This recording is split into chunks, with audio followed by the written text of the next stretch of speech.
কেউ যদি ইসলাম ছাড়া, এই পরিপূর্ণ দিনটা ছাড়া অন্য কোনো জীবন ব্যবস্থা তালাশ করে, তার পক্ষ থেকে কশ্চিনকালেও কোনো আমল কবুল করা হবে না। তো কার কথা? আল্লাহর কথা। একটা জায়গায় আমি ফোকাস করি যে দিন পালন করতে গিয়ে সবচেয়ে বড় চ্যালেঞ্জটা হচ্ছে, সেটা হচ্ছে আল্লাহকে পাওয়া। কি করা? যে আল্লাহর কাছ থেকে আমরা এসেছি, সেই আল্লাহকে দুনিয়াতে এবং আখিরাতে পাওয়া, এটাই চ্যালেঞ্জ। আল্লাহকে যে ব্যক্তি পেয়েছে সে দুনিয়ার সব পেয়ে গেছে। আল্লাহকে যে পায় নাই সে আসলে কিছুই পায় নাই, ইহকাল পরকালের কিছুই পায়নি। এখন আমরা আল্লাহকে পাবো কিভাবে? এটা বড় প্রশ্ন না? যে আল্লাহর কাছ থেকে, যে জান্নাত থেকে আমরা পৃথিবীতে চলে আসলাম, আর সেই জান্নাতে যেতে হলে তো আমাকে আল্লাহকে পেতে হবে। আল্লাহকে পেতে হলে আমার কি কি করণীয়?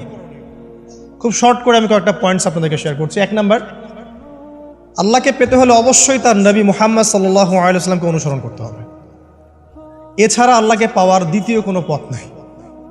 আল্লাহকে পেতে হলে অবশ্যই তার নবী মুহাম্মদ সাল্লাল্লাহু আলাইহি ওয়াসাল্লামের আদর্শগুলো জীবনের প্রতিটা ক্ষেত্রে বাস্তবায়ন করতে হবে। চলাফেরা, ওঠা বসা, খাওয়া দাওয়া, ইস্তেঞ্জা করা, মুআমালাত, ব্যবসা বাণিজ্য, অর্থনীতি, সমাজ, রাষ্ট্র, সব ক্ষেত্রে আপনাকে মুহাম্মদ সাল্লাল্লাহু আলাইহি ওয়াসাল্লামের তরিকা, আদর্শটাকে ফলো করতে হবে। তাহলে আপনি আল্লাহকে পাবেন ইনশাআল্লাহ। যে ব্যক্তি আল্লাহকে পেয়েছে সে দুনিয়াও পেয়েছে, আখিরাতও পেয়েছে। যে আল্লাহকে পায় নাই, দুনিয়াও বরবাদ, আখিরাতও বরবাদ। 1 নাম্বার তাহলে কি কাজ? আল্লাহ পাকের সর্বশেষ নবী মুহাম্মদ সাল্লাল্লাহু আলাইহি ওয়াসাল্লামকে অনুসরণ করা, তার আদর্শ মেনে চলা, 1 নাম্বার। 2 নাম্বার হচ্ছে 5 ওয়াক্ত নামাজ। আল্লাহকে পেতে হলে নামাজ লাগবে। নামাজ নাই, আল্লাহ নাই। ওয়াস্তাঈনু বিস-সাবরি ওয়াস-সালাত, তোমরা সবর এবং সালাতের মধ্য দিয়ে আল্লাহর সাহায্য প্রার্থনা করো। আমরা এই জন্য নামাজে বলি ইয়াকা না'বুদু ওয়া ইয়াকা নাস্তাঈন, আমরা শুধু আপনারই ইবাদত করি এবং আপনার কাছেই সাহায্য প্রার্থনা করি। তো আল্লাহকে পেতে হলে নামাজের কোনো বিকল্প নাই। যে ব্যক্তি নামাজ পড়ে না, আল্লাহর সাথে তার কোনো সম্পর্ক নেই, নো কানেকশন। আপনি যে কোনো কিছু চাচ্ছেন, সেজদায় পড়ে আল্লাহর সামনে আত্মসমর্পণ করেই চাইতে হবে। ওয়াসজুদ ওয়াক্তারিব, আল্লাহ পাক কি বলেছেন? সেজদা করো, নিকটবর্তী হও। তো ব্যাখ্যা অনেক করা যায়। নামাজ না পড়লে কিন্তু মানুষ কুফরিতে লিপ্ত হয়।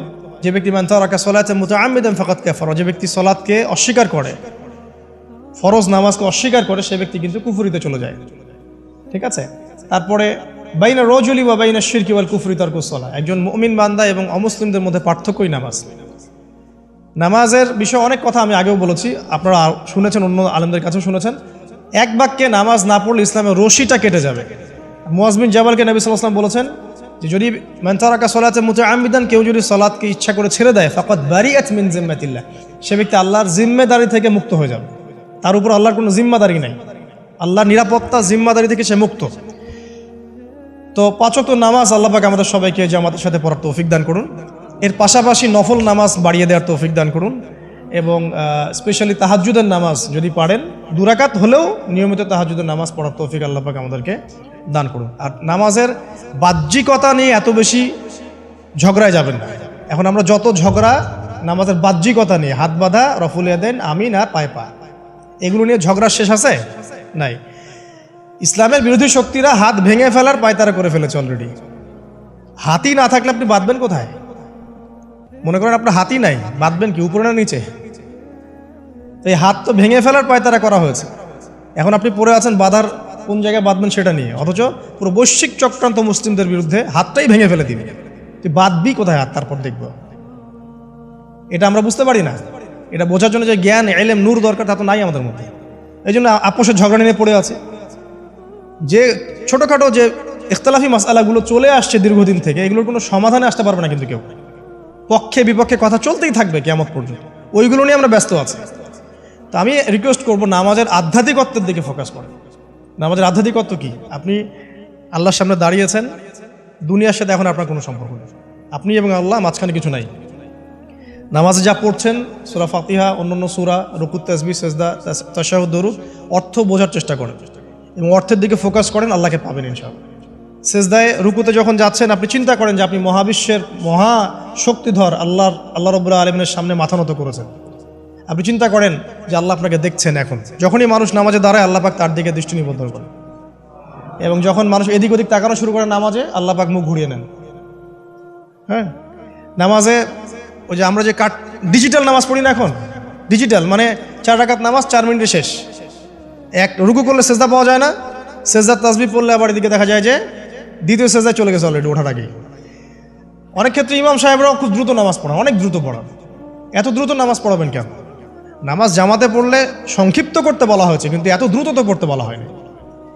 এখনও দেখবেন মক্কা মদিনায় গিয়ে নামাজ দেখবেন, মাশাআল্লাহ, নামাজটা তাদের মাশাআল্লাহ এটার প্রশংসা না করলে হকাদা হবে। নামাজটা অসাধারণ, ধীর স্থিরভাবে ফজরের নামাজ 20 মিনিট 15 মিনিট 20 মিনিট পড়াচ্ছে নামাজ, রিল্যাক্স। নামাজে দাঁড়ালে চমৎকার তেলাওয়াত হচ্ছে, আপনি ভুলে যাচ্ছেন নিজেকে। তেলাওয়াত হবে চমৎকার, এবং সবচেয়ে ভালো যিনি তেলাওয়াত করতে পারেন তাকে নামাজে দিতে হবে। রিল্যাক্সে নামাজ পড়বে। ক্ষেত্র বিশেষে আপনি শর্ট করতে পারেন, কিন্তু সবসময় কেন আমরা 4 রাকাত নামাজ 3 মিনিটে শেষ করে দিব? আবার নামাজের পর দোয়াটা হবে লম্বা, অথচ নামাজটাই ছিল দোয়া, নামাজটাই কিন্তু দোয়া। এখন সেজদায় আমরা যদি কান্নাকাটি করতে না শিখি, আল্লাহর সামনে আমি মাথা নত করেছি, এখানে নিজের মনের যত আবেগ আকুতি দোয়া এগুলো আল্লাহর সামনে ঢেলে না দিতে পারি, এই দোয়া কালাম না শিখি, তাহলে তো নামাজের আধ্যাত্মিকতা অর্জন হলো না। সাহাবীরা কেমন করে নামাজ পড়তেন যে নামাজ পড়ার পরেও তাদের গা থেকে তীর বের করা যায়? কিভাবে তারা নামাজ পড়তেন? তাহলে নবী সাল্লাল্লাহু আলাইহি ওয়াসাল্লাম কিভাবে নামাজ পড়তেন যে নামাজ পড়ার ফলে তার পা মোবারক ফুলে যাইত? 1 রাকাতে তিনি 4 পারা কোরআন তেলাওয়াত করতে পারলেন কিভাবে? তো তাদের নামাজ আর আমাদের নামাজ, আল্লাহ রাব্বুল আলামিন তার রাসূলের মাধ্যমে একটা হাদিসে জানিয়েছেন যে এমনও অনেক নামাজি আছে, নাউযুবিল্লাহ, আল্লাহ পাক আমাদেরকে তাদের অন্তর্ভুক্ত না করুন, যে নামাজ পড়ার পরে আল্লাহ রাব্বুল আলামিন এই নামাজটাকে ওই নামাজের মুখের উপর নিক্ষেপ করে দেয়, তোমার নামাজের আমার কোনো দরকার নেই। আল্লাহ পাক আমাদেরকে হেফাজত করুন।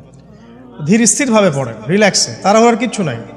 ওমা খালাকতুল জিন্না ওয়াল ইনসা ইল্লা লিয়াবুদুন, শুধুমাত্র আল্লাহর ইবাদত করার জন্যই তো পৃথিবীতে এসেছি। হোক না দোকানটা 5টা মিনিট পরে খুললে কি হবে? হ্যাঁ, জমিতে যান, জমিতে আধা ঘন্টা পরে গেলে কি হবে? যে আল্লাহ পাক আপনাকে বাঁচিয়ে রাখতে পারেন, সে আল্লাহ পাক আল্লাহর পথে সময় দিলে আপনাকে অফুরন্ত রিজিকও তো দিতে পারেন না? আপনি আল্লাহর হয়ে যান, বাকি সব আল্লাহ আপনার দায়িত্ব নিয়ে নেবেন ইনশাআল্লাহ। আপনি নিজে আল্লাহর হয়ে যান, আপনার সব কিছু দায়িত্ব কে নিয়ে নেবে? আল্লাহ নিয়ে নেবে। আল্লাহ পাক আমাদেরকে ধীর স্থিরভাবে আধ্যাত্মিকত্ব অর্জন করে নামাজ পড়ার তৌফিক দান করুন, আমিন। তো দেখুন, আল্লাহকে পাওয়ার সবচেয়ে সেরা মাধ্যম কি? নামাজ। তার আগে বলেছি নবী সাল্লাল্লাহু আলাইহি ওয়াসাল্লামের অনুসরণ। আল্লাহকে পাওয়ার তৃতীয় একটা মাধ্যম বলে দিই আমি, সওম বা রোজা রাখা। অল্প সময় ঘুরিয়ে নিচ্ছি, সওম বা রোজা রাখা। রোজা কেন আল্লাহকে পাওয়ার মাধ্যম জানেন? কারণ রোজা রাখা অবস্থায় আমরা কিন্তু গোপনে পানাহার করি না, করি? আমরা রোজা রেখেছি, গোপনে কিন্তু পানি খেতে পারি, কেউ দেখবে না। গোসল করছেন, আপনি পানি খেতে পারেন, কেউ দেখবে না। লুকিয়ে লুকিয়ে আপনি কিন্তু খাবার খেতে পারেন, কেউ দেখবে না, বাসায় কেউ নাই দেখার, কিন্তু আপনি খান না। আপনি সবর করেন, সহ্য করেন, একদম সূর্যাস্তের সময় গিয়ে আপনি ইফতার করেন। এই যে কাজটা আপনি কেন করেন? কারণ আপনি ফিল করেন যে আল্লাহ আপনাকে দেখছেন। কেউ আপনাকে দেখুক না দেখুক, আল্লাহ আপনাকে দেখছেন। এটাই হচ্ছে ইহসান, এটাই হচ্ছে আল্লাহ পাকের মারিফতকে উপলব্ধি করা। আল্লাহ রাসূল সাল্লাল্লাহু আলাইহি ওয়াসাল্লাম বলেছেন, ইহসান হচ্ছে আন তা'বুদাল্লাহা কাআন্নাকা তারা, তুমি এমনভাবে আল্লাহর ইবাদত করবে যেন তুমি আল্লাহকে দেখছো। ওয়া ইল্লাম তাকুন তারাহু ফাইন্নাহু ইয়ারাক, তুমি আল্লাহকে দেখতে না পারলেও বিশ্বাস করবে আল্লাহ তোমাকে দেখছেন। এটা রোজা রাখলে উপলব্ধি হয় না যে আল্লাহ আমাকে দেখছেন? এটা হচ্ছে আল্লাহকে পাওয়ার মাধ্যম। এই জন্য রমাজানের রোজা অবশ্যই রাখবো ইনশাআল্লাহ। পাশাপাশি এই যে সোমবার, বৃহস্পতিবার বা এই যে মাসের 3 দিন আইয়ামে বীজের সওম আছে, 13, 14, 15, আরাফার সওম, আশুরার সওম বা নফল সওম, এগুলো রাখার অভ্যাস করলে আল্লাহকে পাওয়া যাবে ইনশাআল্লাহ তাআলা। আল্লাহ পাক আমাদেরকে বেশি বেশি সওম রাখার তৌফিক দান করুন, এবং আমাকে আপনাদের সবাইকে বিগত জীবনে আমরা যারা বিভিন্ন সময় সওম রাখি নাই বা রাখতে পারি নাই, বা বিভিন্ন সালাত পড়তে পারি নাই, এগুলোকে হিসেব করে আদায় করার তৌফিক আল্লাহ পাক দান করুন, আমিন। 4 নম্বর একটা মাধ্যম বলে দিই আল্লাহকে পাওয়ার, সেটা হলো তিলাওয়াতে কোরআন। কোরআন তেলাওয়াত যে যত বেশি করবে, অর্থ উপলব্ধি করে পড়বে, সে আল্লাহ পাককে চাক্ষুষ পাবে ইনশাআল্লাহ। মানে আল্লাহ রাব্বুল আলামিন একটা চিঠি দিয়েছেন, মনে করেন আপনাকে, আপনার একজন কথার কথা এক্সাম্পল দিচ্ছি, যে আপনার কোনো একজন বন্ধু আছে অনেক দূরের কোনো দেশে, তা আপনি তাকে দেখেনও নাই, আপনি তাকে চিনেনও, মানে আপনি তার চেহারা দেখেন নাই, তাকে চিনেন না, তার সাথে যোগাযোগের মাধ্যম হচ্ছে আপনার চিঠি বা মেসেজ, ঠিক আছে? এখন সে আপনাকে কিছু মেসেজ পাঠালো, এই মেসেজের মধ্যে সে কিছু ইনস্ট্রাকশন দিয়েছে যে এইগুলো করতে হবে, এগুলো করতে হবে, বা আপনার প্রতি ভালোবাসার ইজহার করছে। মানে এই মেসেজটা যদি আপনি পড়তে পারেন, তাহলে আপনি আপনার বন্ধুর সাথে একটা কানেকশন তৈরি করলেন না? বুঝতে পারছি না? আচ্ছা, এখন সমস্যা হচ্ছে কি, আমরা ওই মেসেজটা পড়তেই পারি না। আমরা তো কোরআনটা পড়তেই জানি না, তাহলে মেসেজটা পাবো কিভাবে? আর যারা পড়তে জানি সেই ভাষাটা বুঝি না। এখন ওই বন্ধু মনে করেন চিঠি লিখেছে বাংলা ভাষায়, আর আপনি বাংলা পড়তে জানেন না, তাহলে কি পারবেন? উপলব্ধি করতে তার মনের ভাব, সেই বন্ধুর আবেগ, ভালোবাসা, প্রেম আপনি কি উপলব্ধি করতে পারবেন? লিখেছে সে উর্দু দিয়ে বা ইংরেজিতে, আপনি ইংরেজি বোঝেন না, ইংরেজি লিখতে পারেন না, তাহলে কি আপনি তার চিঠি বুঝতে পারবেন? এখন আমরা যেহেতু আরবি বুঝি না, এই কারণে কোরআনের মধ্যে কি বলেছেন আল্লাহ রাব্বুল আলামিন আমরা উপলব্ধি করতে পারছি। আমি কি বুঝাতে পারছি? তো কোরআন শুধুমাত্র তিলাওয়াত করা যথেষ্ট নয়। তিলাওয়াত করলে আপনি প্রত্যেক হরফে 10 টাকা পাবেন, কোনো সমস্যা নাই, কিন্তু ওই মেসেজটাকে উপলব্ধি করতে হলে আপনার অর্থটা জানতে হবে। অর্থ জানলে পরে আপনি দেখবেন আল্লাহকে আপনি চাক্ষুষ সামনে পাচ্ছেন ইনশাআল্লাহ। আপনি হতাশ হয়েছেন, হতাশা দূর করার জন্য সূরা আছে কোরআন। বিপদে পড়েছেন,